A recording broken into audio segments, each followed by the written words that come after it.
Okay. So welcome everyone.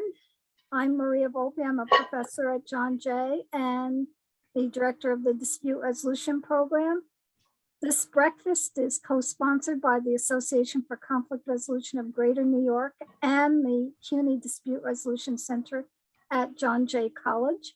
Today is our 243rd breakfast since 9/11 when I started these breakfasts until April of 2020, we met in person at John Jay College. Since April, we have been meeting virtually. All of these breakfasts are posted on the www.acr-gny.org website so that you can review them once again after the session. These breakfasts are made possible every month by a wonderful team that I work with. Julie Denny, Chuck Newman, Nikki Borofsky, and Matthew Latimer. And we are delighted that all of you are here joining us this morning to hear Donna Hicks speak.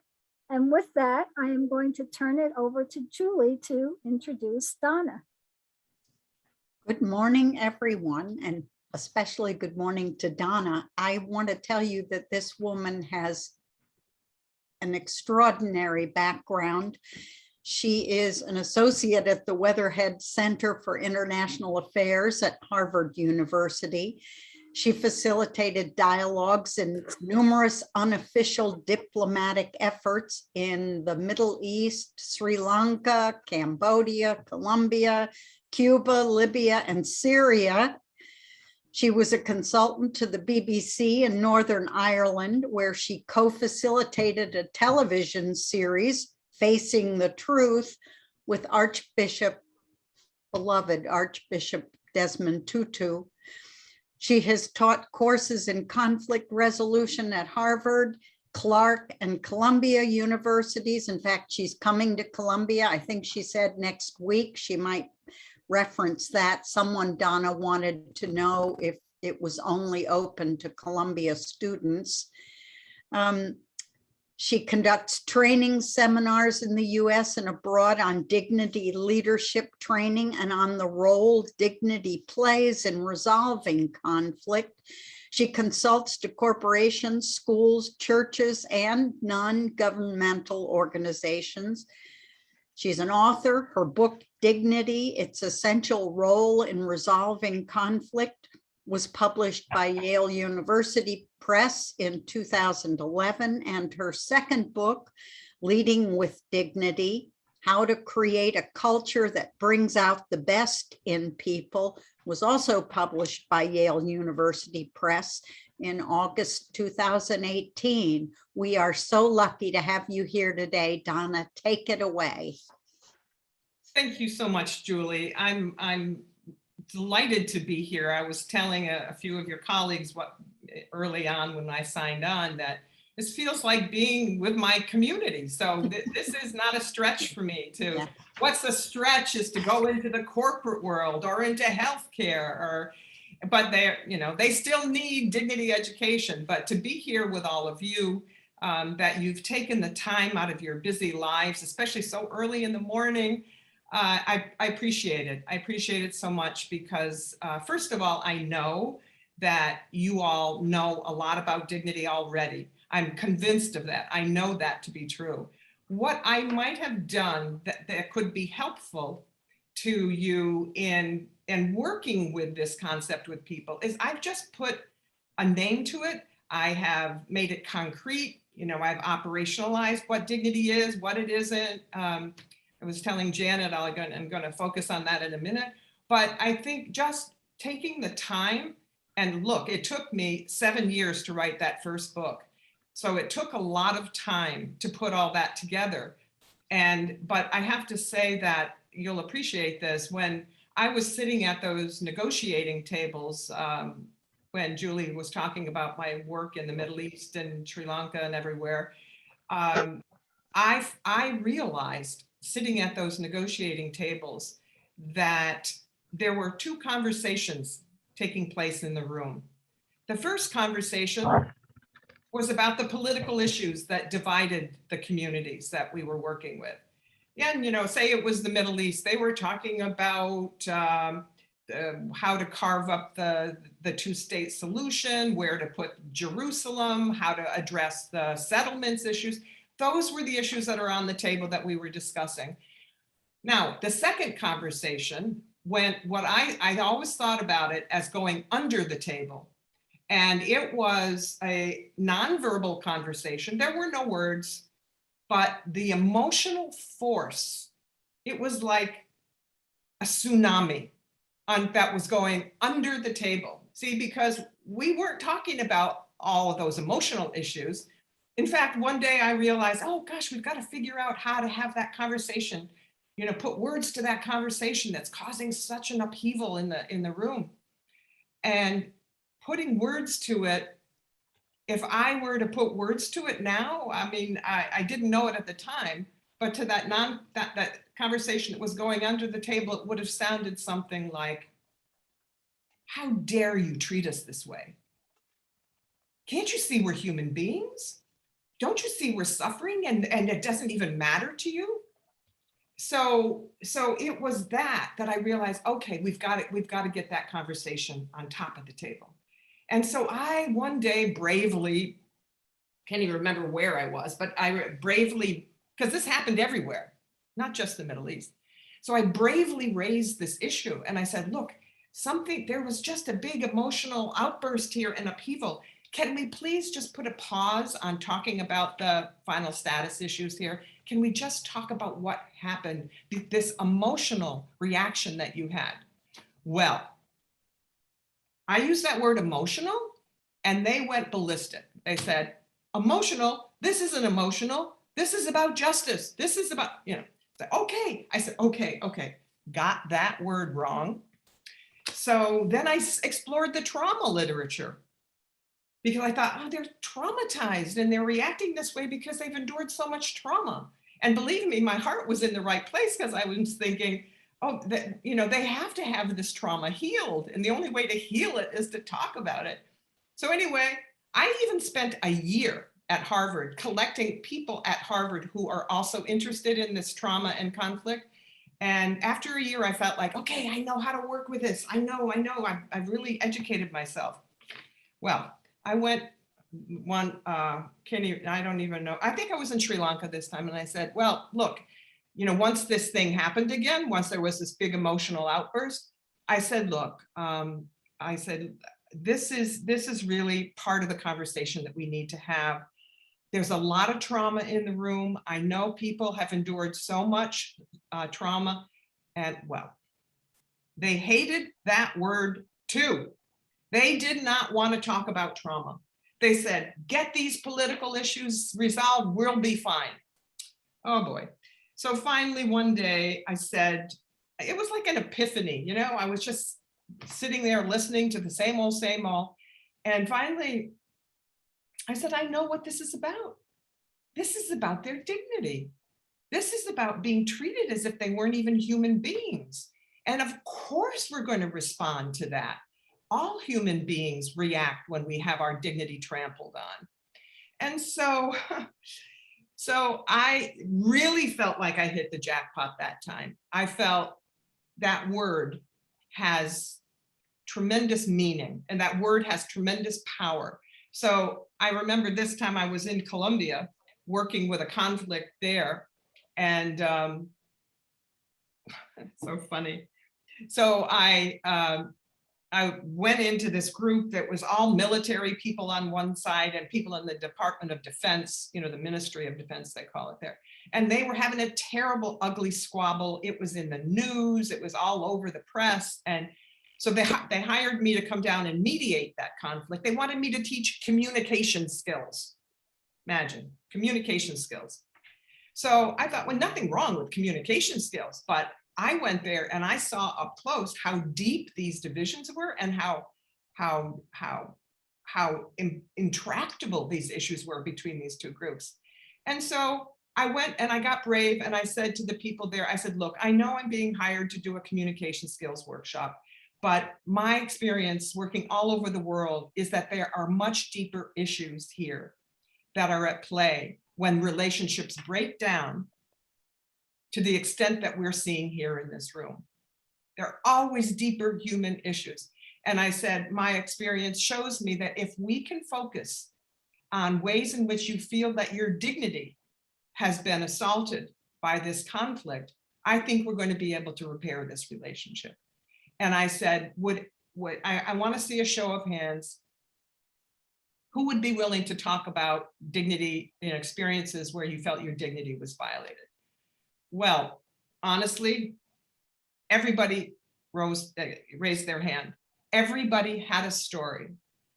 Everybody had a story not only about their personal dignity narrative, but they brought in stories from their ancestors that were,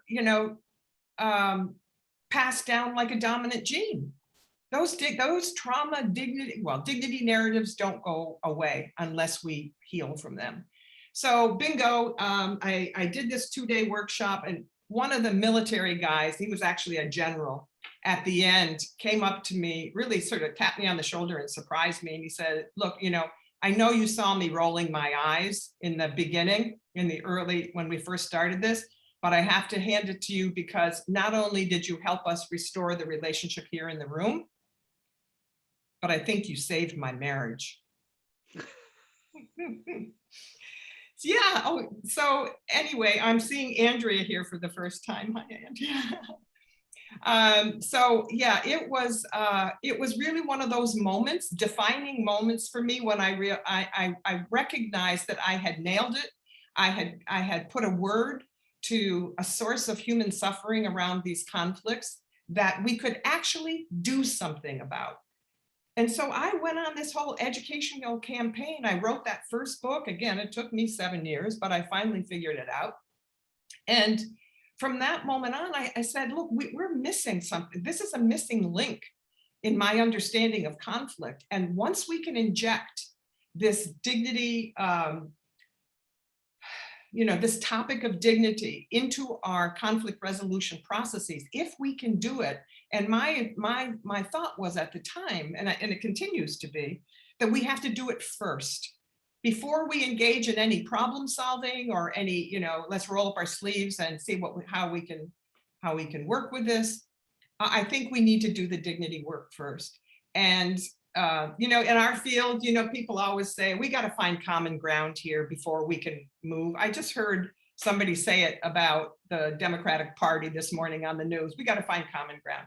And I'm thinking, you know what? Common ground is not what we need. We are immersed in the muck and the mire of the common ground when we're addressing these conflicts. What we need higher ground. We need to elevate this conversation, get it out in the open, bring it to a place where every single one of us wants to be treated with dignity. And, I used to do diversity and equity and inclusion workshops and, courses and all of that.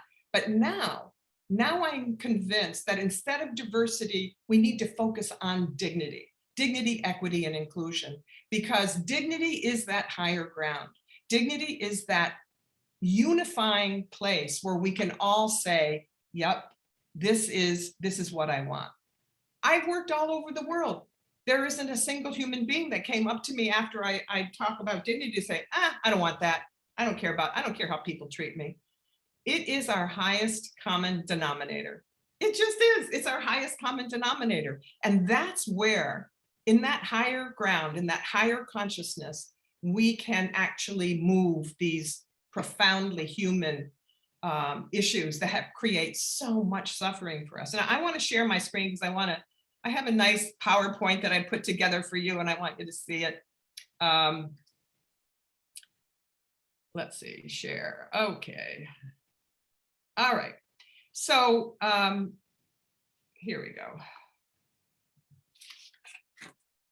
Yeah. The whole idea here is, whoops, why can't I get rid of this? Okay. All right, good. I love this quote by John Nesbitt. He says, the most exciting breakthroughs of the 21st century will not occur because of technology, but because of an expanding concept of what it means to be human. And, you know, folks, I felt like in my conflict resolution training, I missed an enormous piece about what it means to be human and what causes conflicts. And this quote by John Nesbitt that says we got to focus on those deeper human issues. I can tell you that this is a universal human issue, this issue of dignity, and it creates so much turmoil, so much suffering, that if we can figure this out, especially as conflict resolution people, if we can introduce this very basic, I'm giving you just what I call the building blocks of my dignity model, because there's a lot of science behind it as well. We have to educate people that this is what it means to be human. We all want to be treated as if we matter.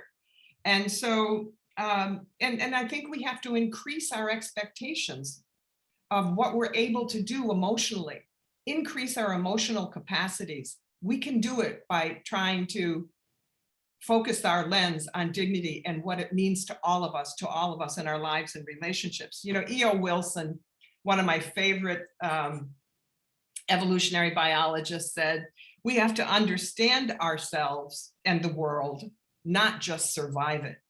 So the whole purpose here is to shed light on this essential part of being human.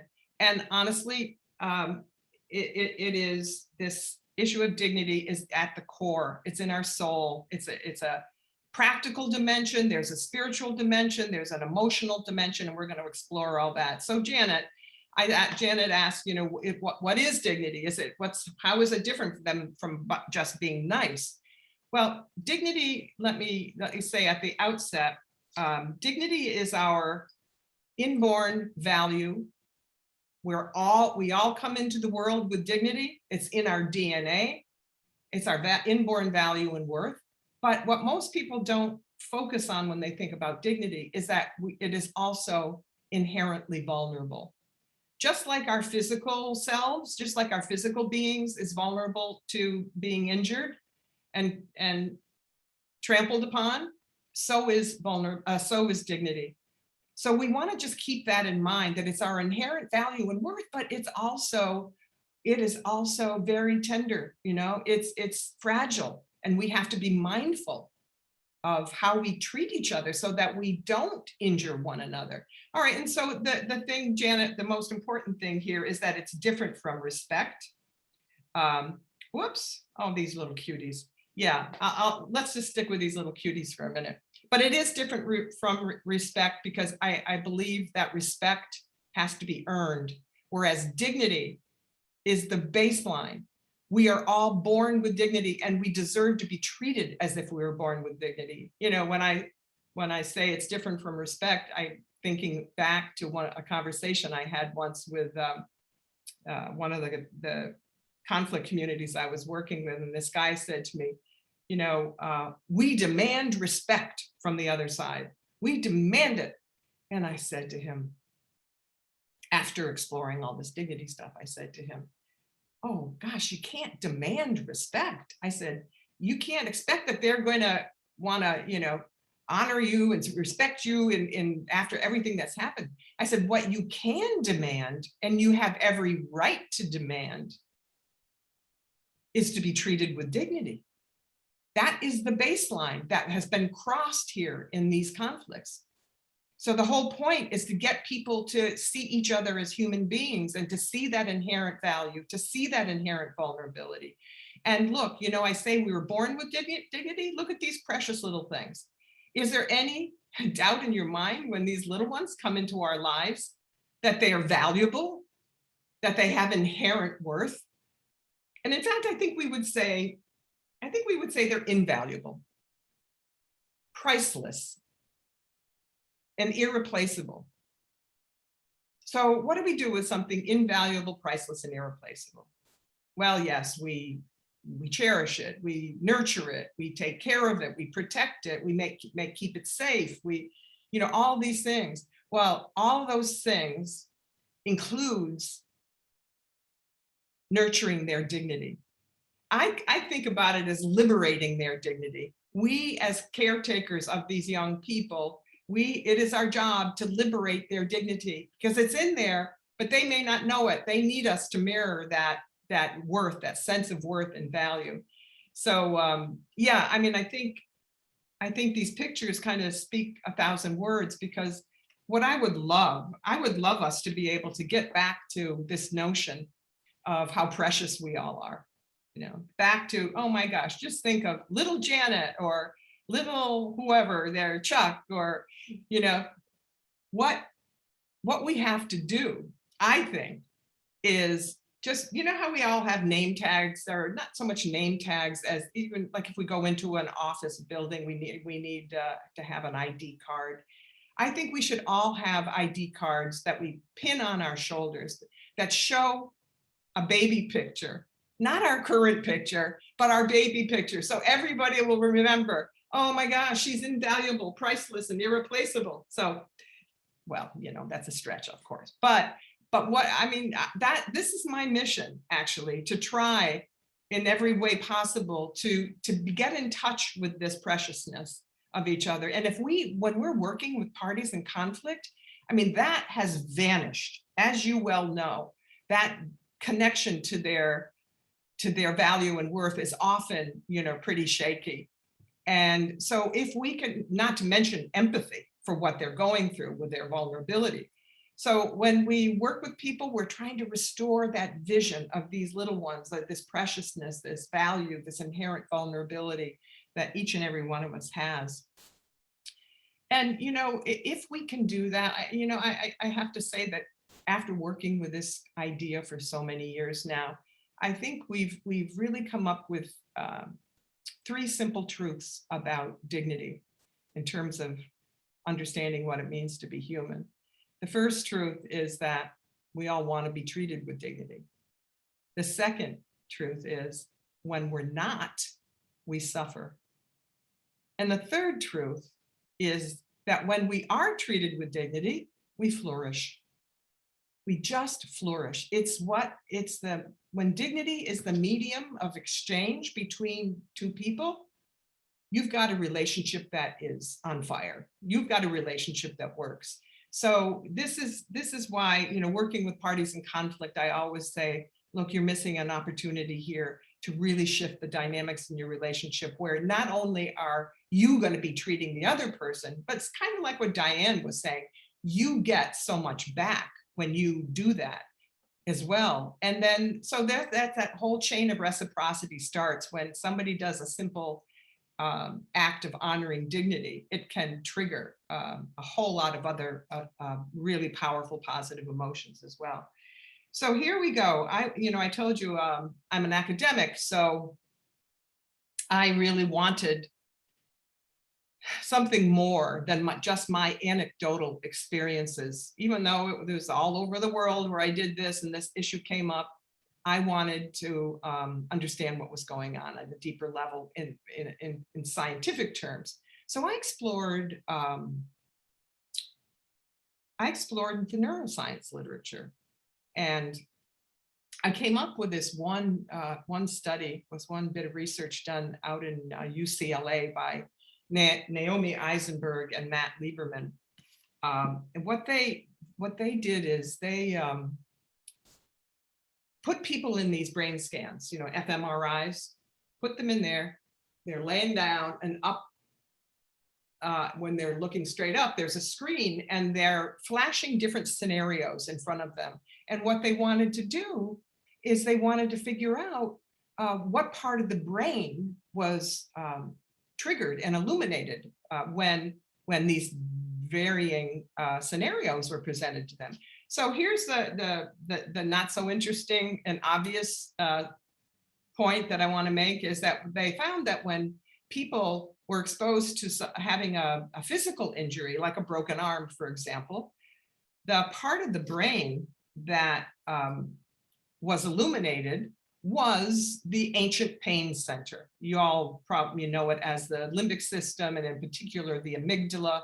It's where pain is experienced. It's where the profound emotions are experienced. It's where fight and flight is experienced.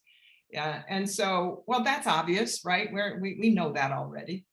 But The interesting thing is that they found that when we inflict what they call social pain on one another, when we violated each other's dignity, well, guess what?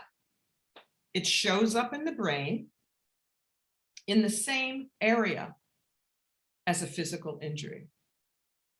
Yeah. The ancient pain center, the amygdala, the limbic system, that which triggers fight and flight, that is what happens when we have our dignity violated.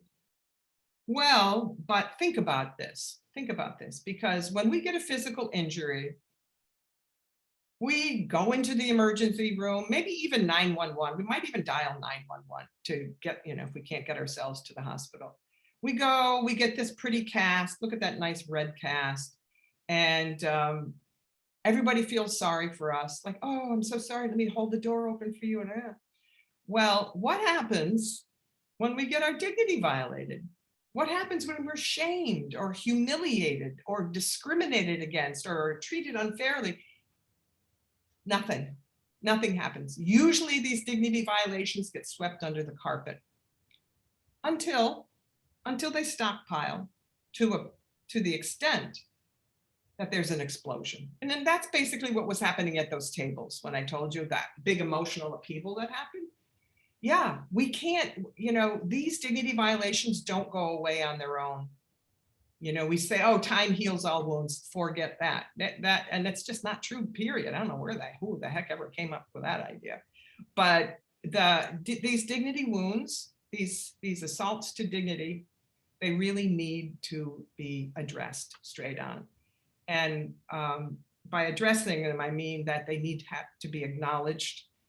Somebody has to say to people, oh my gosh, what happened to you was wrong. It's sort of like what I was saying yesterday with this friend of mine who was on that toxic email to me. And, she helped me. She kept calling me up and acknowledged, oh my God, that was horrible. That should have never happened. But we need to get it out. The point is, it's usually so embarrassing to be treated so badly that we don't even like to talk about it. We'll keep it inside. So the first thing here is to recognize that these are real. These dignity issues, they're not just like being, Janet, here's where it comes into the play. It's not just about being nice and being kind. I mean, it's great to be nice. It's great to be kind. But when we think about the impact of these dignity violations, that they create harm in people. They create harm, they create injury in people. And, I was explaining how I had this dignity violation yesterday. I could feel it throughout my entire body. I could feel the cortisol coursing through my body. So this is a real phenomenon that we have to pay attention to.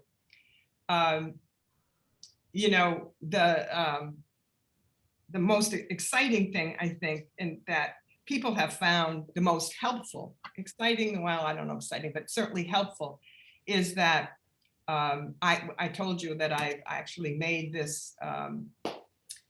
these dignity experiences concrete so people would understand what they are. So I came up with, in my research, something called the 10 elements of dignity. And these elements, I did interviews with people all over the world, and I was really expecting I was going to find cultural differences in these elements of dignity. And it's basically an answer to the question, how would you want to be treated if you were treated with dignity? What would that look like? Tell me some stories. So I went through story after story after story with people. And at the end of the day, when you sort of strip out the context, which is the cultural part, the emotional impact of these violations was the same, no matter whether I was in Asia, Africa, North America, South America, Middle East, no matter what, Europe. And so these 10 themes emerged in my research. And that is these themes, I mean, you'll recognize them. This is why I say you already know a lot about this, but I might have just put some words to it. People want their identity accepted, no matter who they are, no matter their race, their religion, their ethnicity, their sexual orientation, their physical capacity. People want and recognize that we may differ in status, but we are equal in dignity, and we want our identity accepted. recognition. Well, I mean, you know this, people want to be recognized for things that they do in the workplace. When I go into the workplace, this is a big one, because a lot of leaders and bosses don't realize how impactful it is to give people recognition. Acknowledgement is key. I mean, I even have it when in my second book, I lay out these acknowledgement exercises and how to do it, because Archbishop Tutu really instructed me on this, because he said, I asked him the question when we were working together. I said, okay, so what does it take for people to put the past to rest? How can you get people to reconcile? You know, here he is, did the TRC and helped thousands of people in South Africa. And he said, well, Donna, it's simple. He said, it's a simple formula. And he said, when people have been roughed up, they need acknowledgement for the suffering that they've endured. We need acknowledgement for the suffering we've endured.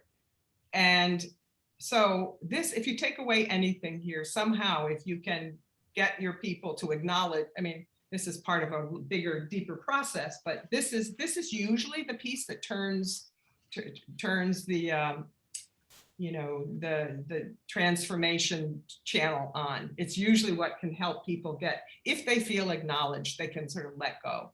Inclusion, well, we know this one too. I was just talking about belonging and inclusion workshops that we do. Safety, big one, safety, and I'll say more about that in a minute. Fairness, independence, people want to be understood. People don't like being judged before they're understood. Benefit of the doubt is a huge one too. You know, instead of rushing to judgment about somebody and assuming that they're wrong, you got to get the backstory. Give them the benefit of the doubt that there might be something else going on here. And finally, accountability. People want an apology if someone treats them badly. That's not so, you know, this is not so analytical or scientific. This is just basic. This is how we want to be treated in our relationships. And in fact, you know, I think of these as guidelines for good relationships. This is the expectation that we all have. Now, I want to say one thing about safety before I move on, because what? Oh, no. Okay. So safety, when I would interview people in going into the corporate world, let's say, and I interviewed hundreds of people, and I said to them, once I presented these 10 elements of dignity, I say, okay, tell me which one of these elements is violated the most in your organization. And 9 times out of 10, well, about 80%, 8 times out of 10, the response was safety, because people don't feel safe to speak up when something bad happens. Keep that in mind. This is critical. And so I'm not just talking about physical safety, except that that's important, certainly.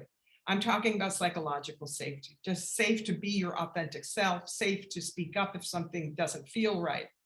So these, you know, when these elements of dignity are intact in a relationship, if you're trying to put together a broken relationship, help them with these 10 ways to repair that relationship by turning these on in terms of the dynamics that take place. And you know, it's the way trust is rebuilt. If you want to rebuild trust, you get people to engage in these 10 elements of dignity. Yeah, so what else? Promotes connection. Yeah, these things promote connection. Even if you've had a bad relationship, if people start doing this with one another, it can actually, you know, it can actually turn a relationship around. Wait a minute, I don't want to do this yet. Okay, so before I go into this, what dignity consciousness requires, I just want to say that the other big learning from Archbishop Desmond Tutu that I took away from our relationship all those years is that the importance of getting people to recognize their own dignity and claim their own dignity. You know, I told him a story when I first met him, that because he asked me, well, how did you get into this dignity work? And I said, well, you know, the parties would say to me that they had their dignity stripped of them by the other side. And he looked at me and he said, what are you talking about? You had the dignity stripped. Nobody can strip you of your dignity. I felt like a little embarrassed that I said that, you know, and he said, how do you think we got through apartheid in South Africa? How do you think we did it when we were treated as if we were not even human beings? And he said, we did it because we knew that our dignity was the one thing that they couldn't take away from us. They could try, they could violate our dignity, they assaulted it, they trampled upon it, but at the end of the day, we all knew that our dignity was in our hands only.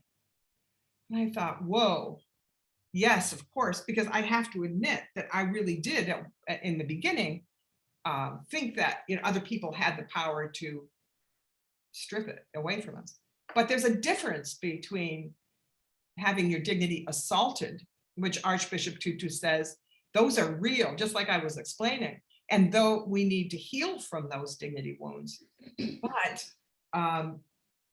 if you let go of your dignity, if you think that somebody has stripped you of your dignity, that is a fast track to depression, anxiety, to all sorts of human suffering. And he said, whenever you give a talk about this, you tell people nobody can take their dignity away from them. So what is dignity consciousness? What is it at the end of the day? And I have to tell you another little story about a student of mine in the Columbia class that I'm about to teach next week. And yes, the class is already oversubscribed for whoever asked about it, and I'm sorry. And you do have to be a Columbia student or an alum. But anyway, this woman in my class, she was, what was she, like an HR professional. She was getting her PhD at Columbia. She was an HR professional and some big fancy, company in New York and Manhattan. She was working, and she took the class, but she wasn't saying anything. She wasn't saying anything at all for a good long time, almost for a couple of hours. And whereas all the other students are always so engaged, back and forth, telling stories and everything. And this woman, and I saw her taking copious notes. She was paying attention, and she was there, she was present, but she just wasn't engaged. And so I made a mental note, okay, when this is over, I'm gonna go up to her and ask her if everything's okay. Her name was Davy Floyd. So I just about to take a break, and all of a sudden I see her hand go up like this. I thought, oh, and all the other students are looking at her. Ooh, what is she going to say? And she said, Donna, you might have noticed that I haven't said anything. And I wanted to say I hadn't noticed. Oh God, I noticed.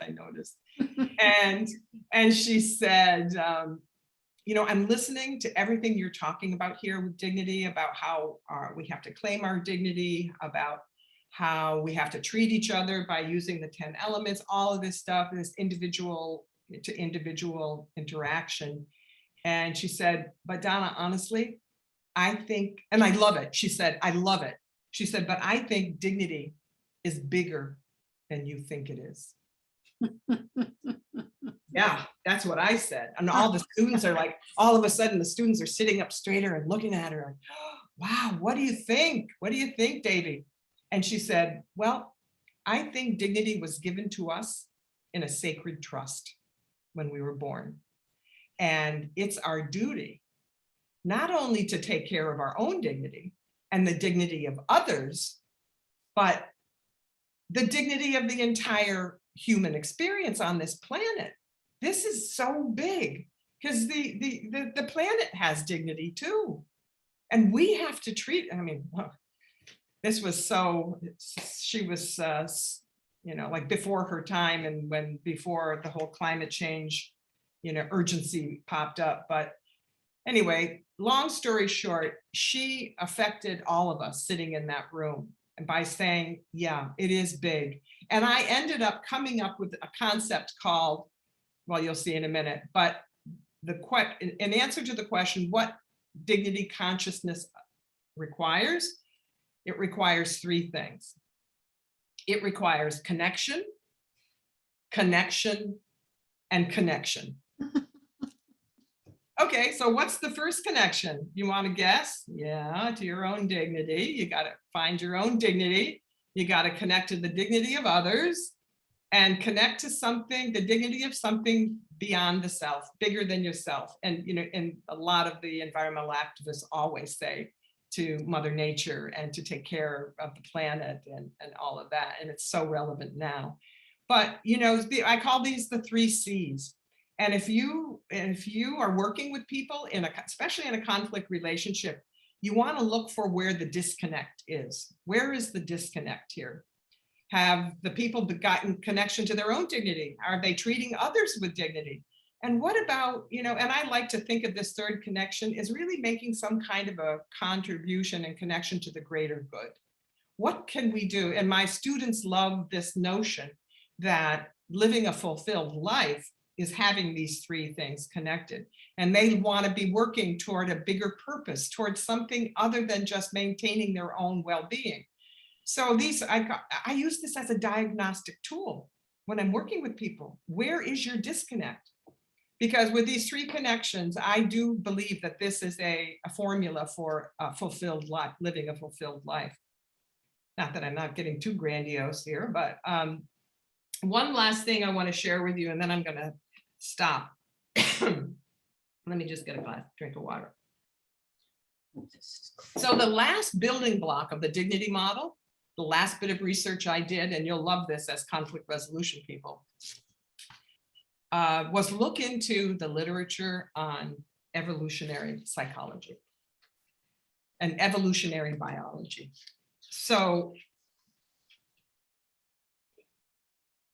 I had never read this literature before during my training as a conflict resolution person. I never read it at Harvard when I was doing my postdoc for 2 years. I was never exposed to this. So why is this so important? I call these temptations to violate our own dignity. This literature has come from, you know, biology. E.O. Wilson is my favorite. Well, I got so many, but he stands out. If you ever want to just read some interesting stuff, read anything by E.O. Wilson. But what this literature has explained to me is that we don't come into the world a blank slate. We have pre-programmed into our brains, but what E.O. Wilson calls our mental architecture, certain self-preservation reactions to threat.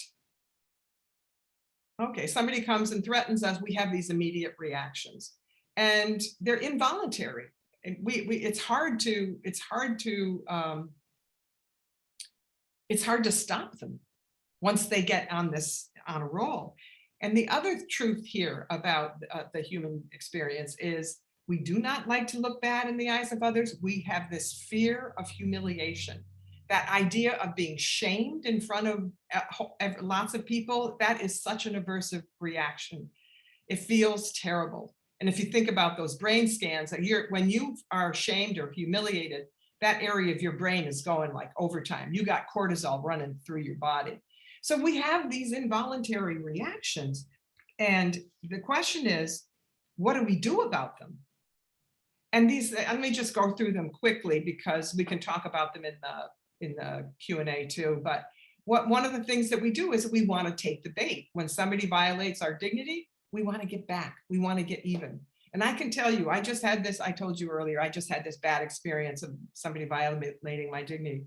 I could feel it inside me. I wanted to get back at this guy. I wanted to figure out and then I got myself a little centered and I realized, don't do it, Donna, don't do it. Push the pause button.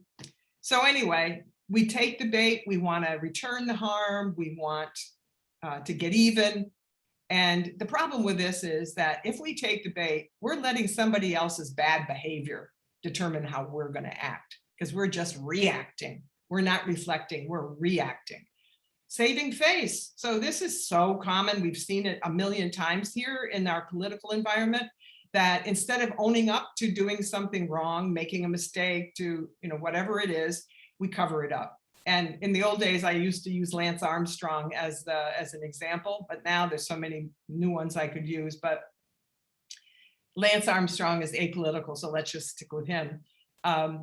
He covered up all of his performance enhancing drug use, and It was, eventually, once you do this, you try to save face, you lie, you deceive. I even think he deceived himself, to tell you the truth, that he really thought he didn't do it. But anyway, this is saving face instead of coming clean and saying, yeah, I'm really sorry, folks, but I did do that. That's because of that deep fear of humiliation, that deep fear of looking bad in the eyes of people. We want to avoid that like the plague. I mean, can you imagine that well, maybe some of you did study this in your training as conflict resolvers, but I never did. Shirking responsibility. No, it's always somebody else's fault. False dignity is when you think your dignity comes from external sources rather than that inherent value and worth that we were talking about earlier. False security is when a person stays in a relationship when it's a dignity violating relationship, thinking that I can't make it out there on my own without this person. And avoiding confrontation. We are conflict avoiders, we humans. We don't like to go up to somebody and say, hey, look, can I talk to you about the way you just treated me? That's why people don't feel safe to speak up. That's why 80% of the people I interviewed didn't want to speak up, because they don't like confrontation. And we assume that we're the innocent victim in a failed relationship. It's always all about you. If you and I are in a conflict, it's about you, and I got to get you to change. Well, how about holding up the mirror, or how about listening to some feedback? Resisting feedback it is such a primal response, because we don't like criticism. None of us do, because we feel like we're going to be exposed. We're going to be thought of as a bad person. So resisting feedback, blaming and shaming others.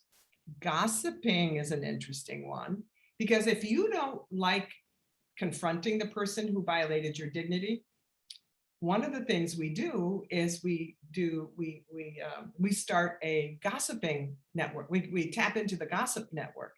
We tell one person tells another, and everybody in the organization knows about the person who violated my dignity, except for that person. So the gossiping, and in fact, I got hired to do some dignity work at an organization here in Cambridge, because the CEO said, our gossip is just toxic. It's making the whole environment so unsafe for people. All right, so here's the thing about these temptations to violate our own dignity. We get these triggered. I can tell you, for one, I just experienced this myself. I know time and time again, I know when I'm in that triggered state. And what I have to do is push the pause button, because I don't want somebody else's bad behavior to determine how I'm going to behave. I want to make a choice about how I behave. And the whole idea of finding the balcony, going up on the balcony, get yourself up there. And a neuroscientist said to me once, take 10 deep breaths. Don't count to 10, that doesn't work. But if you take 10 deep breaths, it's going to engage your vagus nerve to get up into your brain and calm that cortisol reaction down. So the whole idea here is to stop these things before they take over our behavior. And another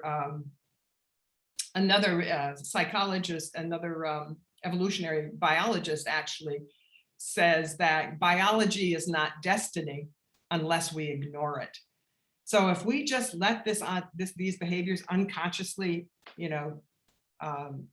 trigger these behaviors that are self-preservation behaviors, we're going to be in conflict forever. So unless this is one of the fundamental pieces about what it means to be human that Nesbitt was alluding to earlier when I showed that slide, this is so deep that if we don't understand this, and if we don't switch this default, because we also have the capacity to put a pause on these reactions if we're conscious of them.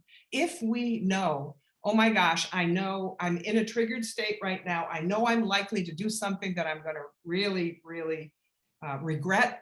And so finding that way to push the pause button, get up on the balcony, take some deep breaths, call somebody and help them, have them help you through this really tough cortisol reaction, because the cortisol wants us to fight.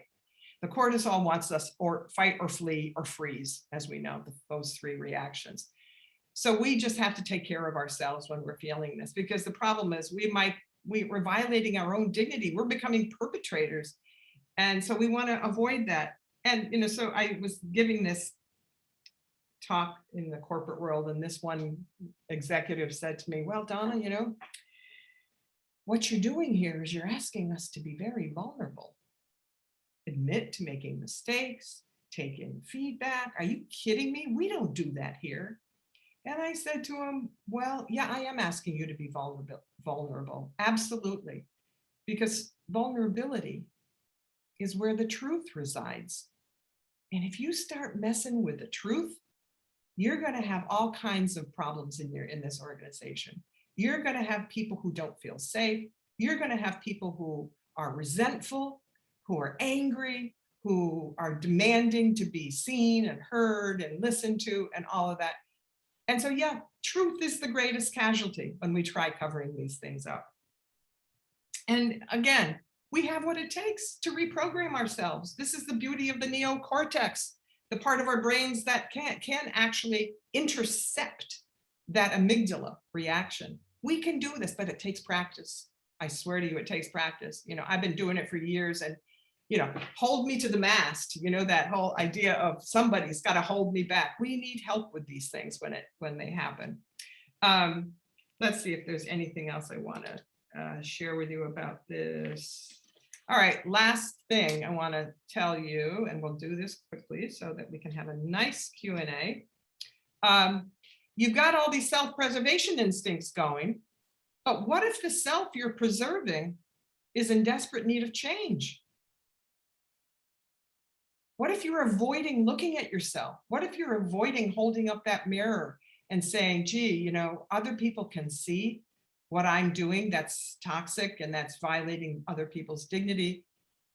I can't see it, but they can. I need their help. I mean, this is the big switch here. Talk about switching the default setting. If we can recognize that other people know our blind spots and know when we're getting ourselves into trouble, because people on the outside can see it, we need to help. We need to be able to take in feedback. We need to be able to sit there with the discomfort and make ourselves vulnerable. But it's because that's where the truth resides. And that's the only place where healing is going to take its form. And if we don't speak the truth, I mean, that's our programs in Northern Ireland were called Facing the Truth, because that's where the healing begins. And, you know, the good news here about these evolutionary psychologists and biologists is that they know also that as much as we're wired for those 10 temptations and to react that way in terms of self-preservation, we're also wired to connect with others. We have this capacity for empathy. We have the capacity for loving connection. And so E.L. Wilson says, look, it comes right down to the choice. How do you want to be in the world? Do you want to promote greater, more loving connections with other people? Or do you want to sit there saving face and engaging in all these self-preservation instincts that are, you know, survival instincts, primitive survival instincts? Is that what you want to do? Really? Is that really what you want to do? So he says, you know, this mental, what he calls it? He calls it ruthless ambivalence. He calls it ruthless ambivalence. When we are in the struggle there between wanting to preserve ourselves and to save face versus wanting to maintain and save the relationship and the connection, you know, he said, if you think that's anything unique to you, you're crazy. He said, this is part of the human struggle. This is a part of the human condition. And so, you know, I'll end this by saying that I think this dignity consciousness that I've been discussing with you and sharing with you today is something that I really, really do think that we have to make a choice about. We have to decide. And the people with whom we work also have to decide this. It's, you know, we can help them through it, but at the end of the day, they're the ones who are going to have to claim their own dignity and to treat others with dignity and to try to connect up with something greater than themselves.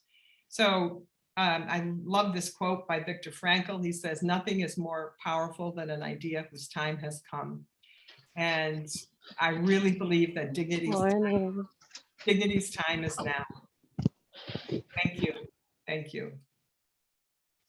I'm done. Stop. Thank you so much. That was a fabulous presentation. We are now opening our Q&A session live. We have a bunch of questions that were trickling in over the course of everything that you've been discussing. So I wanted to jump off with a few of those and to encourage everybody to raise their hands so we can kind of pass the live mic to you as well. I will unpin everybody, so we're once again in a meeting. And Dr. Hicks, I want to start off with a question from Lisa saying, how do you do dignity? What concrete processes help us to do dignity? Well, some of that you touched on. Yeah. Yeah. Well, Nikki, who asked that question? Do we know? That question is from Lisa Pitflick-Zilling. I'm probably massacring her last name. I apologize. Okay, Lisa. So how do we do this? Well, I spend most of my time just educating people about what dignity is, like I was saying, what it's not, what it looks like, what expectations people have in their relationship. So my first job in doing a dignity and education campaign is just giving people the knowledge necessary to understand this fundamental piece. So, now when I first started out, there was nobody doing any dignity education at all. Like Evelyn and Linda, they were talking about dignity and humiliation, and they did a marvelous job, absolutely fantastic job laying the groundwork. And I thought, well, we got to get teachers there. We got to get teachers to be teaching this to the young kids. We've got to get, students in our universities exposed to it. And so my hope is that it's simply learning the knowledge, the facts, the knowledge base, those fundamental building blocks of what I call the dignity model, Lisa. You start there, because we cannot assume that people know what it's like to treat each other with dignity. What I have discovered is that the ignorance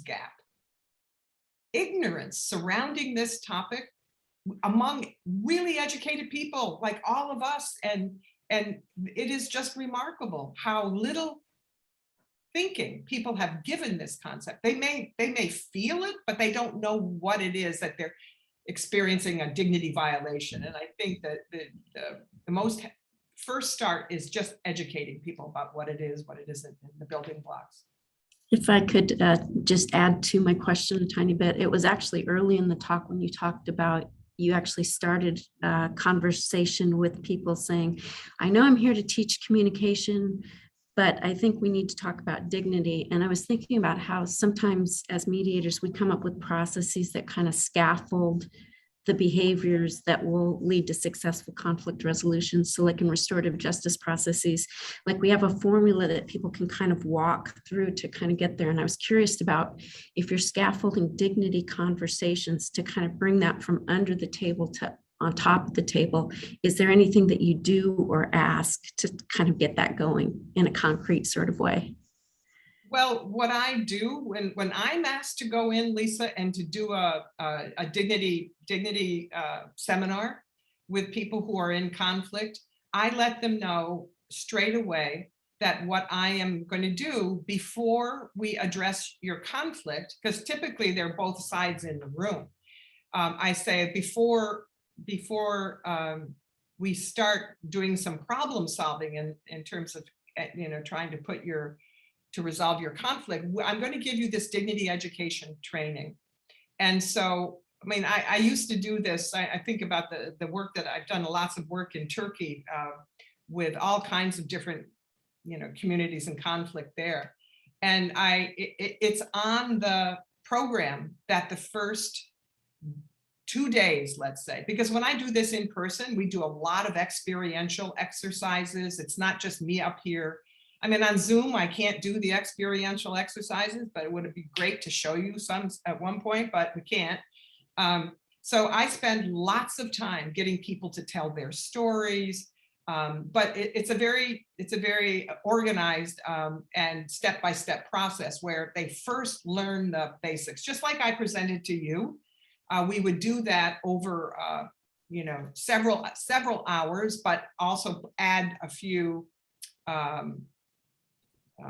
call them breakout sessions now because it's Zoom, but we would do some exercises together in the whole group, and by the time people finish that seminar, I call it Dignity 101 seminar, they can't look at the other side as the enemy anymore. They really can't. It's amazing how this new knowledge intercepts that lack of empathy, and it restores the empathy again. It helps people see, boy, I can identify with this person. This person has suffered just as much as I have. So anyway, it always begins, Lisa, with an education. They have to know the basics about dignity, and then we'll start the problem solving process. The more traditional, Lisa, the more traditional problem solving processes. Wonderful. That actually touched on another question about what your thoughts about restorative justice and circles were. But I want to, there are many questions, and I want to hand over the mic to Bob Kaplan right now to ask a question live. And we'll try and get to as many questions as possible, but we'll probably need to do a follow-up activity as well. So thank you for everybody's patience. Bob, the floor is yours. Okay. Thank you very much, and good morning, Donna. Good to see you. Hi. Oh my gosh, Bob, I didn't know you were here. How fit. Bob Kaplan, he's like a master dignity educator. Oh my gosh, I didn't know you were here. I'm so happy to see you. Thank you so much. I'd like to go a little bit deeper on something you just said and really fit it into my question. Well, an earlier speaker that came to us was Peter Coleman from Columbia University Morton Deutsch Center, talked about how we are in an era of toxic polarity, where even the ability to communicate on something like dignity, which would seem, is porous enough to go on either side, has become, once it comes out of our mouth, we're already pegged as being in one camp or another camp. And if you're in one camp, can't talk to the other camp. Can you give some advice on how we can overcome some of that toxicity and allow for us to get through that membrane that is keeping us away from communicating or educating around the issue of dignity? Because I've run up against this a number of times lately, particularly I'm doing a lot of training right now with people who are in law enforcement and security, and it just throws up a wall because of language. Oh gosh, I know. I mean, I have been there so many times myself, and I don't have any quick and easy answers, Bob, as you know, because there aren't any. But I want to tell you a couple of things. When I had a student once in a class right after the 2016 election. I was teaching a class at Georgetown University, and there were maybe 20 students in the class. The vast majority of them were Hillary supporters. And they were, and when the class started, they all were going on and on about how devastated they were. They were in the middle of this grief because Hillary lost, and oh my God, what are we going to do? And everything. And I'm standing there just listening because class hadn't started yet. And I'm watching this guy, young man, who was sitting next to me, and his head was buried in he was writing something, and he wasn't giving any of them he certainly wasn't engaging in the conversation. And so I started the class and I said, I recognize that a lot of you are feeling grief over the election. I also want to be mindful that there might be people in here in the class who don't agree with that. And I said, and I turned to this young man sitting next to me and I said, I have a feeling that there's something going on with you. Are you okay? I said to him, are you okay? Oh. And he said, no, I'm not okay. And I said, oh, well, tell us what. He said, I voted for Donald Trump. And when I'm sitting here listening to all of this, it makes me feel sick. He said, I feel really uncomfortable. And I said, okay. I said, look, you have a tremendous opportunity here. If I would love, I said, I would love to invite you to tell us what it, you know, about why you voted for Donald Trump. Give us a story, your story about what motivated you to do this. I said, would you be willing? And everybody else was like really silent in the room. And the kid said, yeah, I'll tell my story. He said, I grew up in the upper peninsula of Michigan, and my father worked at this factory for 30 years. My brother works at that factory. I'm the only one who graduated from college and came down here to Washington, to Georgetown. And he said, about 5 years ago, that factory moved to Mexico, and my father lost his job. And my brother lost his job. And my father was so humiliated because my mom had to go to work in a diner in order to keep us afloat, because there were no other jobs in this, remote area where this factory was. And everybody's like, oh my gosh. And he said, Donald Trump promised to bring these jobs back. And I said, he said, I don't ever want to see my father suffer that kind of humiliation ever again. And whatever it takes to bring these jobs back. So everybody in the room was like, oh my gosh, oh geez. And, so I use this as a learning moment for myself, that whenever we feel that judgment coming up, there's an opportunity to get a deeper understanding of why someone has chosen one path over the other. And I think the only thing, Bob, where did Bob go? He just vanished on me. There he is. Okay. The only thing, Bob, that has helped me is over my own, resistance to people who think differently from me. The only thing that I've found that is successful is to stop and say to the person, gee, I feel really differently about that issue. If you're willing, I'd love to hear what is behind it for you. Can you tell me more about why you feel this way, And Bob, that's the only thing that's worked for me. And of course it has to be, you have to be, what's the word, sincere about it. But I've had to work at it, I've had to work at being sincere. I mean, I've got members of my own family who think differently. And so it's a real challenge. I think we're up against one of the greatest relationship challenges that we'll ever face, honestly. I think with this toxic polarization, as Peter calls it. Yeah, so Bob, that's the only thing that has worked with me. And to get myself in a space where I'm more curious about what is behind this person's decision-making. Thank you. Excellent. Next, we're going to pass the mic to Janet Gershon. Please unmute yourself. And you also had a text-based chat, so hopefully you can synthesize or ask your most important question now. Janet? Yes, thank you. I thought I'd take two different approaches to asking the question, one in the text. What I wanted to do was I wanted to ask you, Donna, first of all, I want to thank you for a really illuminating, fabulous, so down to earth. It's great to be an academic and then translate it into real practitioner terms. So I want to ask about, like, say we went back to the slide where you have the 10 elements of dignity, and you put those in two different boxes.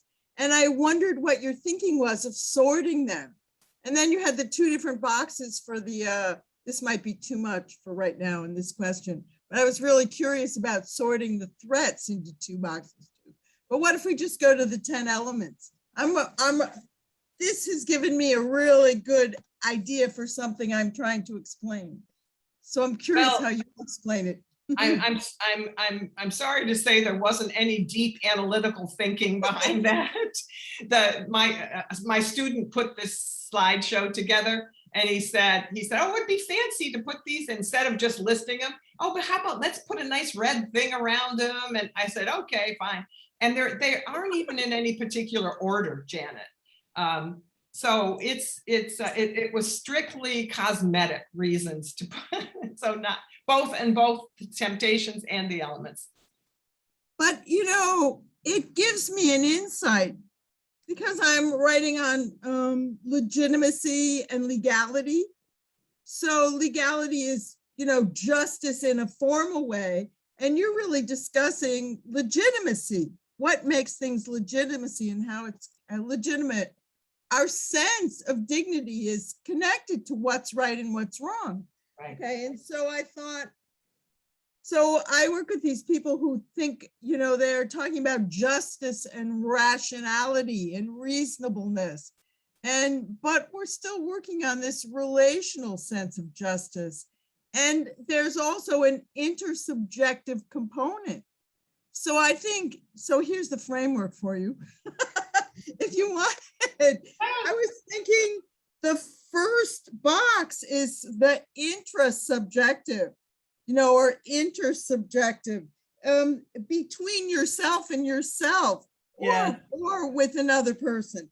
And the other is more relational or external: fairness, independence, understanding, benefit of the doubt, accountability. So I thought it was really brilliant. You and your student intuitively tripped on it. And so thank you so much. Yeah, Janet, that's great. I wish I could claim that, creativity and brilliance, but I can't. Yeah. Well, I have to reference you. Okay. Oh, by Okay, the way, Lisa, Nikki. Yes. By the way, someone asked earlier about restorative justice. There are people, Yes. I've been connected with the restorative justice community for a long time. And they have actually, some of the people with whom I've worked, they've integrated the dignity a component into the restorative justice circle. So that work has been done, and I can put you in touch. Whoever asked that question, there's some wonderful people up in Burlington, Vermont. There's a restorative justice center up there who I started working with on this, trying to integrate dignity model and the restorative process. So people are doing it.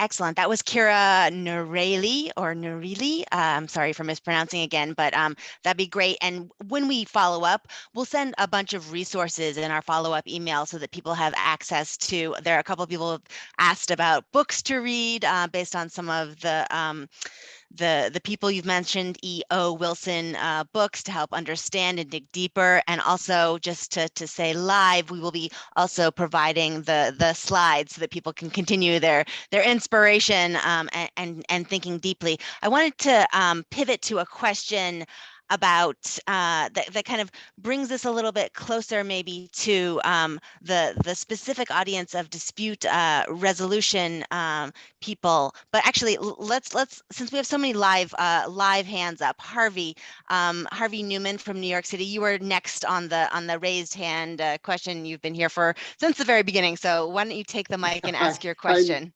Hi, Nikki. It's actually not a question, but I want to thank Donna for reminding me of something wonderful that happened to me many years ago. I received an email from Evelyn Lindner, and every morning I do a practice where I say Namaste. The divinity in me acknowledges the divinity in everyone and everything. Well, for a few days anyway, the VIN dropped out and the GN came in instead. And the dignity in me acknowledges the dignity in everyone and everything. And what it brought up for me when you mentioned the student who said, it's bigger than what you said. It's the sacredness of it. And I think that one of the things that may be lacking in some ways in the rooms in mediation is the sacredness of the room, the sacredness of the space that everybody is entering into, and reminding people of that at the very beginning. I know a lot of people maybe have difficulty with the word sacredness or divinity, but maybe we can find some words that will capture that element. So this is a special time that we're involved in. Okay, thank you. Oh, Harvey, it's so true. It's so true that, you know, we have to be grateful for the space. You're right. There's divinity and there's dignity in that space. And we have to, you know, not only do we have to make it a safe space, but I agree with you. I think it has to be a sacred space as well. Because when we're talking about healing these deep dignity wounds, we're talking about soul work, because it's at the core of what it means to be human. It's at the core of our sense of worth and value. And if we've got that damaged, this repair work, the healing work is really sacred. And, Yes. and I always, you know, I used to teach at the divinity school, so I'm not afraid to talk about sacredness. I mean, for me, the dignity work is spiritual practice. And, you know, I don't subscribe to any one religion. You know, I don't go to church every Sunday or anything like that, or Saturday on the Sabbath, but I do spiritual practice every single day by trying to walk my talk, you know, trying to honor the dignity of every human being. And not just that. I mean, I think one of the things that for me personally, that COVID did was, we were up in Maine the whole time. We have a place up in Maine, and I got reconnected to nature in a way, that third connection. And I'll tell you, it centered me more than anything. It centered me more than, and just recognizing the fragility of this beautiful planet that we live on, and how we've got to take care of it, as well as other people and ourselves. So that to me is spiritual practice, all of that. When you've got those three connections in alignment, that's what I call spiritual practice. So thank you so much for that point. Oh, one more thing. You mentioned the 10 breaths. Oh yeah. Yeah, that's about the 90 seconds that we need, that Jill Bolte Taylor talks about, her 90-second rule. That after that, it's, if you don't fire those neurons, it's over. Yeah. But people can keep them fired for years and for their entire lifetimes. Yeah, it's stuck there. It's frozen. It's frozen. Yeah, absolutely. Well, thank you, Donna. Oh, my pleasure. Thank you, Harvey. I wanted to combine two of the questions that came through in the text that Jack Kellogg and Sharon Eckstein posed. And the gist of them is, how, once we get ourselves dignified, can we bring the approach to another person to recognize their dignity in the context of a mediation, and especially in matters where counsel and parties are really not interested in dignity, and they're an avoidance to kind of dealing with the under the table issues? How can you concretely engage and move past that kind of a blockage? Well, what I have found is that if I can, I mean, yes, you know, if it's really hard to treat other people with dignity who are major dignity violators. Let's face it, let's just call it what it is. It's hard to do. But the more we can hold our ground and stay there, and, you know, continue to treat that other person with dignity, it's disarming for them. It's when you're not engaged in a back and forth, you know, a tit for tat kind of dynamic. If you refuse to engage in that and just hold steady, my colleague at the Kennedy School, Ron Heifetz, he talks about holding steady.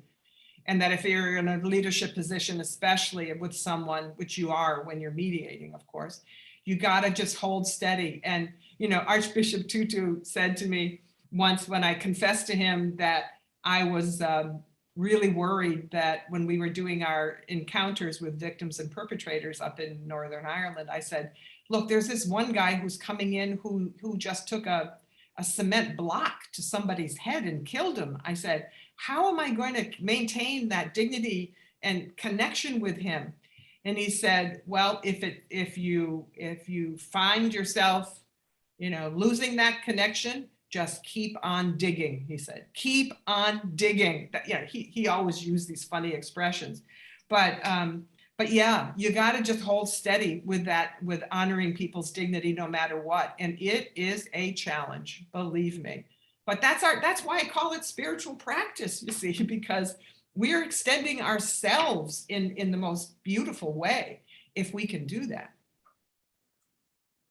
Excellent. Our next, I want to turn the mic to Ellen Rabinowitz, who's been waiting very patiently. Ellen, you can unmute yourself and ask a question. Oh, okay, thank you so much. And Donna, I so appreciate your brilliant talk. It was really so profound on Oh, every level. And I wish you could be airlifted into Congress. yeah, I know. Sit there with them. I pray that could be possible because I think you could resolve it.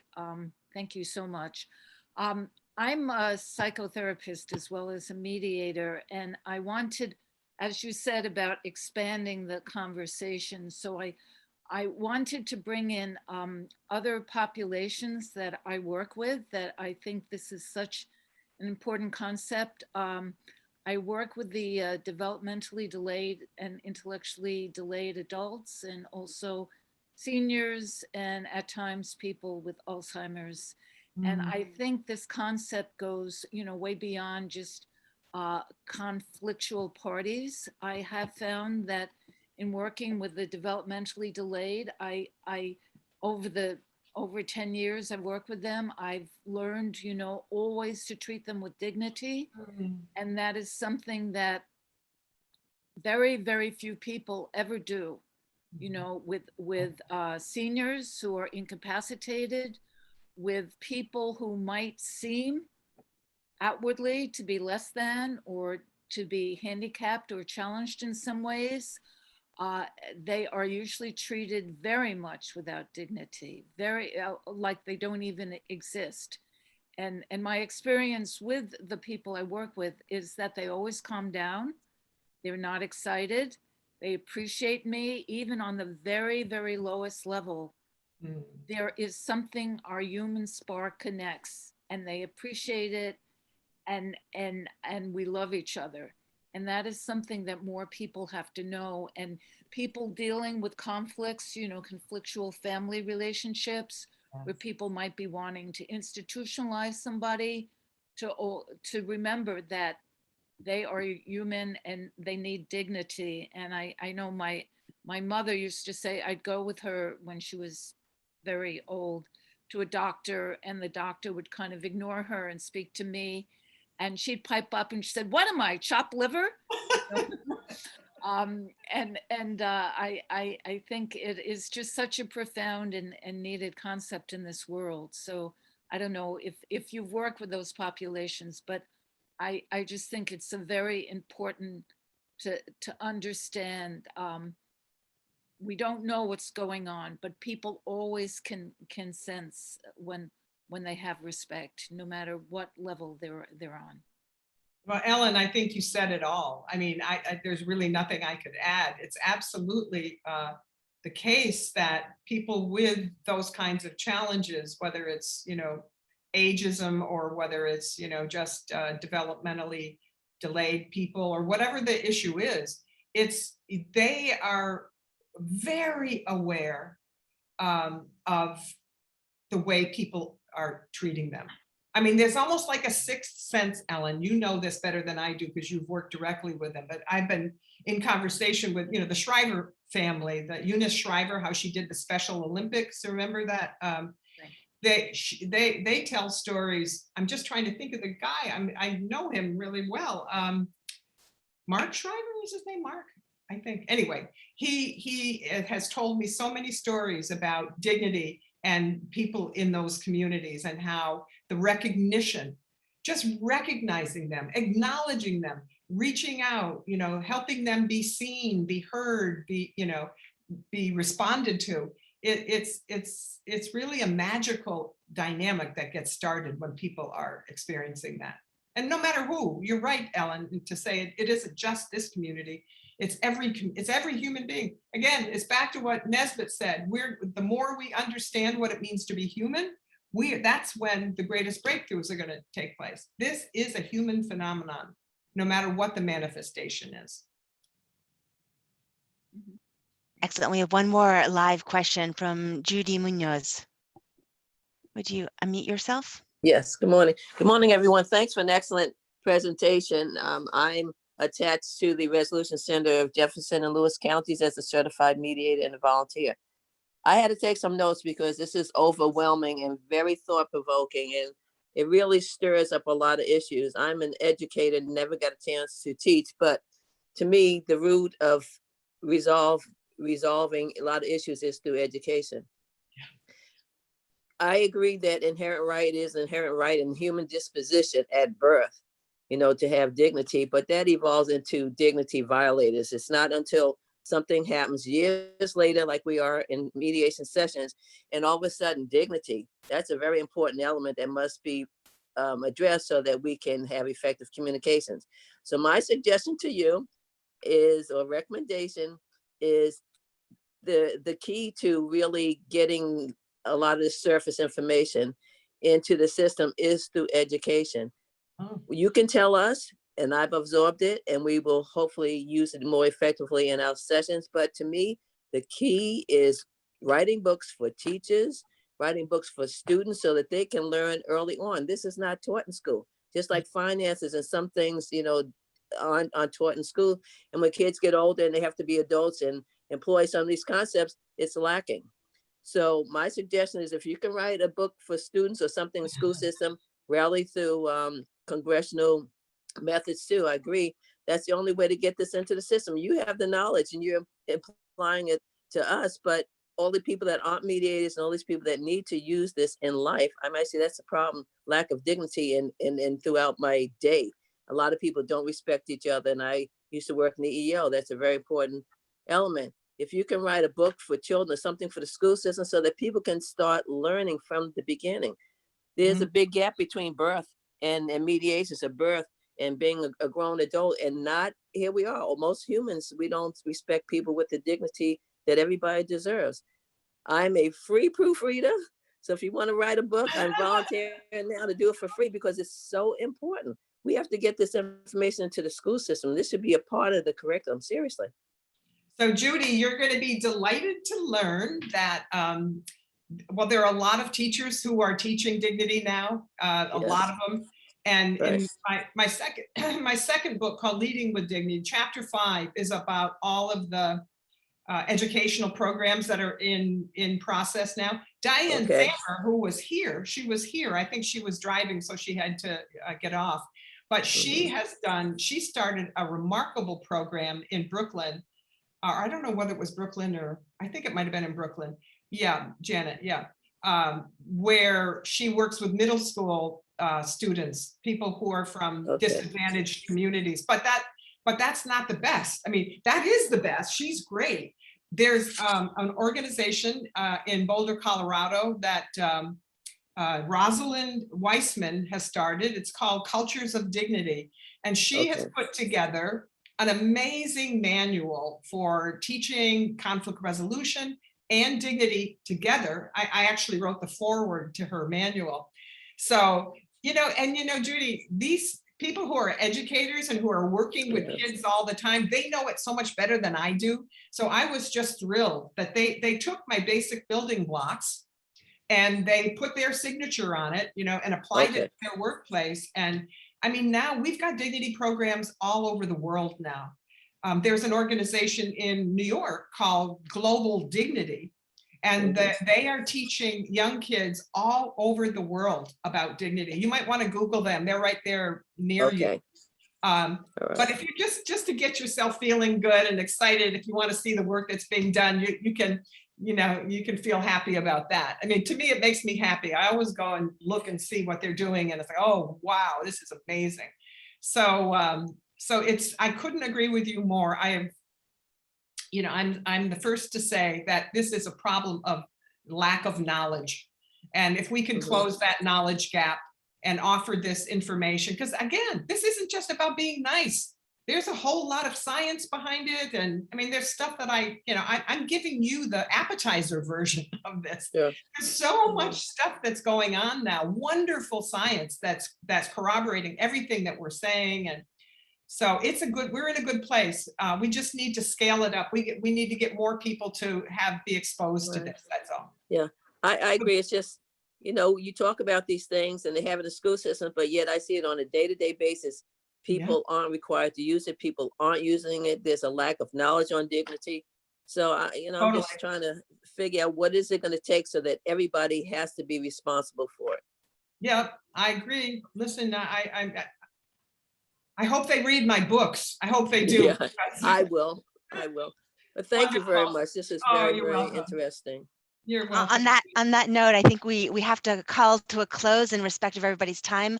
And just so you know, Donna, there have been just effusive thank yous and positive notes that I've edited out in favor of questions. Maria, I'm going to hand it over to you to officially close our session. And for those who can stay on longer, you are welcome to.